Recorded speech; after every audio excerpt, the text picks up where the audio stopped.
This isn't surreal, it's a movie. Today, let's talk about your mental state.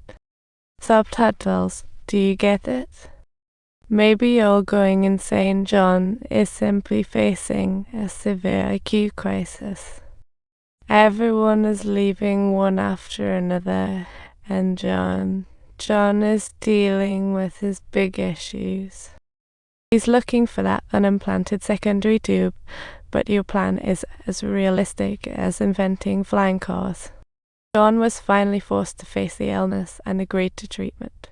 He really is trying to accept this new normal.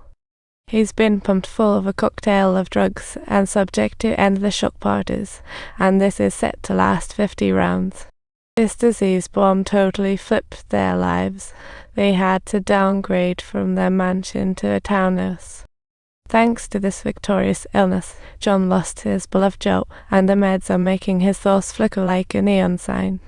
He can't solve complex math formulas anymore. Even basic daily tasks feel like alien language to him. Every word from John's mouth has Alicia on edge. Even taking out the trash makes her feel like a coiled spring. But this little mix-up surprisingly made them LOL, like they found the light of joy in life again. However, the meds stripped John of his manly duties, and all the burden landed squarely on Alicia's frail shoulders. She went through countless sleepless nights, her emotions crashing like thunder and lightning, and decided to grab a fistful of tissues. Then she dashed to the bathroom to grab a drink of water, trying to cool off with hydration. But the oppressive life pushed her to lose it. What an emotional baptism. John's inner agony seemed never-ending. He considered himself a loser, but even under such circumstances, Alicia still cared for him like an angel. She lovingly prepared his meds daily, but John felt guilty and secretly stopped taking them like a runner. He wanted to fight his problems with sheer willpower instead of being a meds junkie. Off the meds, his brain cleared up, and thoughts sharpened like lightning. The numbers on paper formed a code in his mind. This meant he could think complex thoughts again like a computer boot, but just then, a winter war erupted. John dashed outside to find the lion dropper bolting away. What a chase scene. The sudden lights told him he was surrounded, and then a familiar figure emerged from the shadows, an old acquaintance. The man in black forced John to come back and work for them, setting him up with a sketchy base. Even though he was a bit skeptical at first, the lucrative offer sparked his interest. He promised to bring John back to the bribery lab, and folks would surely applaud his achievements.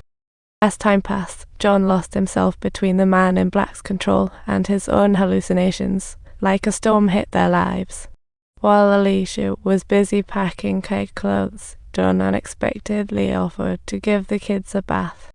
Though Alicia hesitated at first, seeing how confident husband made her choose to take a leap of faith.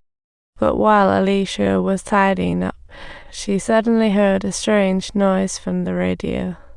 The odd sound raised her suspicions. Tracing the sound led her to the mysterious base.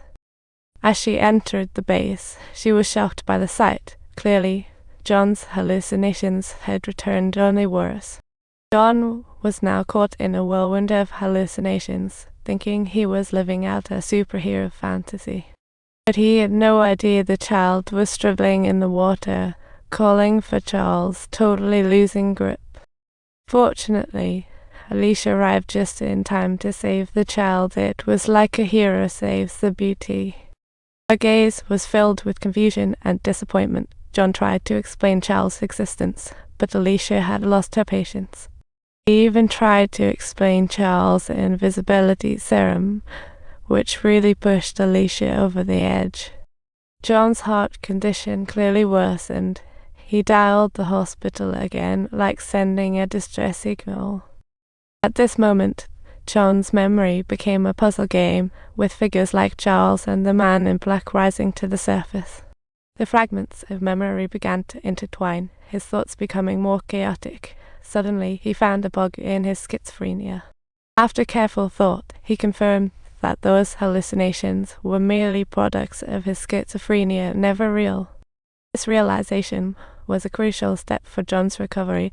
The doctor suggested he return to the mental paradise for treatment.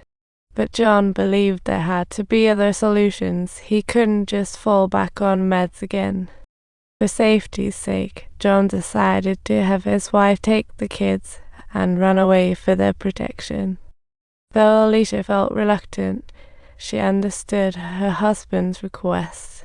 It was a tragic farewell.